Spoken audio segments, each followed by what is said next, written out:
સરસ મજાનો સુવિચાર છે બેટા. ઘણીવાર તમારા શિક્ષકો તમને ખીજાય, નાની વસ્તુમાં માર્કમાં સૂચના આપે ને સોલ્યુશન વખતે પણ ખીજાય, પિતા પણ ખીજાય ને હે.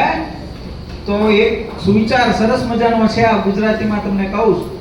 પિતા દ્વારા ખીજ મળી હોય છે દીકરાને, અને ગુરુ દ્વારા જેમને દાંટવામાં આવે, ખીજવામાં આવે, આ બંને એક પુત્ર છે ને એક શિષ્ય છે, અને એક સુનાર તમને ખ્યાલ છે ને, સોની, એના દ્વારા ટીપાયેલું સોનું. આ ત્રણેય શું બને છે? આભૂષણ બને છે.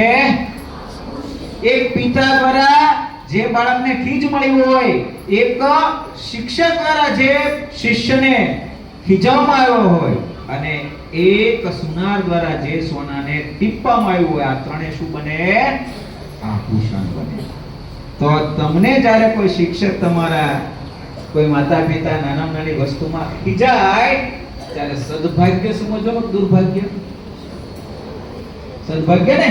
તો આપણે આજે માતા પિતા અને શિક્ષકો થકી જાય પહોંચ્યા ને, વધાવી એમને જોરદાર તાળી. એનો આભાર માનીએ.